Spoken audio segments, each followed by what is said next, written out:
Bonjour à tous, j'espère que vous allez bien, j'espère que vous allez tous très bien. Moi, je vais super bien. Aujourd'hui, je vais vous parler d'un sujet qui intéresse plus d'un, qui est quel job étudiant faire en France pour cette personne-là qui a un background santé. J'entends par là des médecins étrangers qui sont arrivés en France, qui font un master, qui préparent les EVC, qui ont intégré les études de médecine en France, des infirmiers qui sont arrivés en France, qui sont en reconversion professionnelle ou qui font un master de spécialisation. Pareil pour ces aides-soignants-là qui sont en France également pour un master, pour continuer les études. Sachez que vous avez la possibilité d'effectuer des jobs qui sont plus accessibles à vous, qui sont bien payés, qui sont facilement adaptables à vos emplois de temps.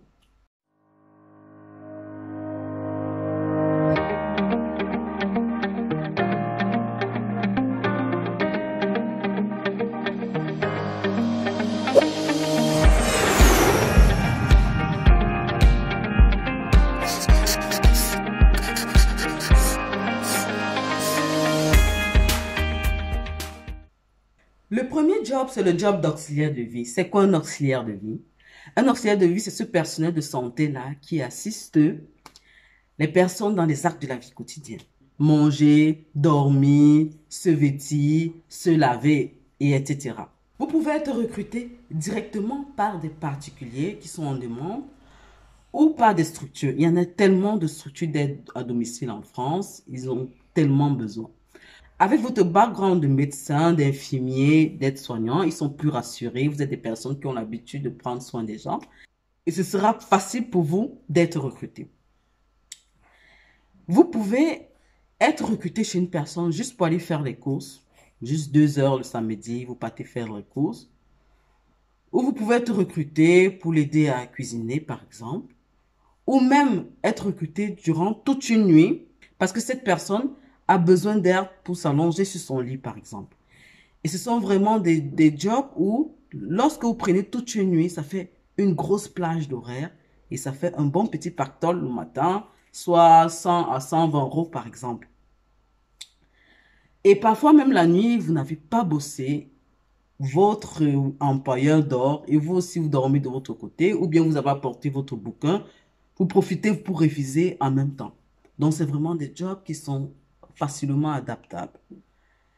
Et aussi, en fonction de votre emploi de temps, vous pouvez intervenir aussi les soirs pour aller cuisiner, je sais pas, pour aller faire le ménage chez cette personne-là.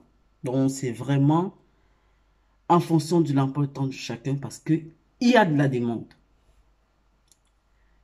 Le deuxième job, c'est le job de babysitting. Les parents seront rassurés. Ils ont cette personne-là qui a un background santé. Ils savent que si l'enfant a un quelconque pépin, vous saurez rapidement. Vous pourrez rapidement appeler le SAMU ou vous pourrez rapidement appeler le parent en question. Babysitting, c'est quoi? C'est des horaires de matin, par exemple, aller accompagner l'enfant à l'école. Ou des horaires du soir, aller chercher l'enfant à l'école, rester avec l'enfant quelques heures avant que le parent ne rentre du travail. C'est vraiment tranquille, vous pouvez bien jumeler ce genre de job avec vos cours. Vous pouvez bien adapter ce genre de job en fonction de vos horaires. Et ce genre de job aussi intéressant parce que vous l'avez le plus souvent sur du long terme. Le plus souvent, les parents recrutent des étudiants en août, en juillet, bref, durant l'été, et ceci pour toute l'année. Ils ne veulent pas avoir à changer des personnes durant l'année pour leur enfant parce que, comme vous le savez, ce serait plus sécurisant pour un parent de savoir que c'est la même personne qui s'occupe de son enfant et ceci durant toute une longue période. Et n'oubliez pas, vous êtes étudiant, c'est vrai, mais vous pouvez signer un CDI. Certains se disent que non, un étudiant, c'est juste un petit job, par là, par-ci, pas de CDI. Non, vous pouvez avoir un CDI étant étudiant. Vous avez votre CDI avec votre employeur durant une longue période, même durant vos 2 ans de master. Pas de souci, vous avez vos heures. Et là, c'est même plus que bien, sachant que vous avez telle heure, tel jour, quelque part, vous ne vadrouillez pas. Vous avez votre employeur, vous savez que votre loyer est assuré. Troisième job, c'est le job d'aide-soignant. C'est plus éprouvant que les deux autres physiquement parce que tu dois aller travailler dans une structure sanitaire, médico-sociale le plus souvent. Ce sont des EHPAD qui sont des établissements qui accueillent les personnes âgées dépendantes. Tu vas aller travailler là-bas en tant qu'aide-soignant et même en tant qu'auxiliaire de vie. Ça peut être surtout pour des remplacements ponctuels. Peut-être lorsqu'il y a un aide-soignant qui manque, on vous appelle. Un aide-soignant malade, un aide-soignant qui n'a pas daigné se lever du lit ce matin, je ne sais pas trop là pourquoi. On vous appelle, vous venez travailler. Donc, vous pouvez même être débordé avec ce genre de job parce que ça manque. Il y a toujours absence, il y a toujours besoin. Donc, il faut même serrer le cœur pour ne pas parfois répondre à un appel, privilégier même ses cours, dire que non, aujourd'hui, là, je dois réviser parce que vous serez toujours appelé. C'est aussi très bien payé, c'est plus éprouvant. Et sachez que c'est un très grand avantage pour ces personnes-là qui veulent intégrer les études de médecine en France ou bien qui veulent faire reconnaître leur diplôme. Je pense particulièrement aux médecins qui sont dans la voie des EVC. Ce genre de job-là, vous êtes directement en contact avec le système de santé français. Donc, vous découvrez et en même temps, ça vous facilite dans vos révisions.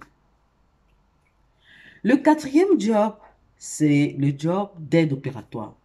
Ce job, c'est plus pour ceux qui ont déjà intégré les études en médecine en France ou les étudiants français même, les étudiants en médecine français. C'est quoi? C'est apporter de l'aide aux chirurgiens lors de l'opération, comme son nom l'indique. C'est un job qui est normalement le travail de l'infirmier du bloc opératoire. Mais dans les cliniques, ils sont le plus souvent en manque, ils ont un manque de personnel. Et aussi, donner ce job aux étudiants, ça les coûte moins cher. Ne nous mentons pas. Donc, ils préfèrent aussi recruter ces étudiants en médecine-là. C'est aussi un job avant d'accéder à l'étape internat où tu es vraiment très occupé, tu es H24 à l'hôpital. Quand tu es encore dans les basses classes, même deuxième année, troisième année, tu peux facilement accéder à ce genre de job, juste tenir une pince, tenir un ciseau, tout ça, pendant que le chirurgien opère. Vraiment. Et c'est pas seulement dans la chirurgie générale, orthopédique et tout, c'est aussi dans la gynécologie. Tu peux aider dans des techniques telles que l'amniosynthèse, la cryosynthèse. C'est pas refusé. Donc, n'hésitez pas à postuler. Sachez aussi que le minimum de salaire que vous aurez, c'est 10,03 euros brut par heure.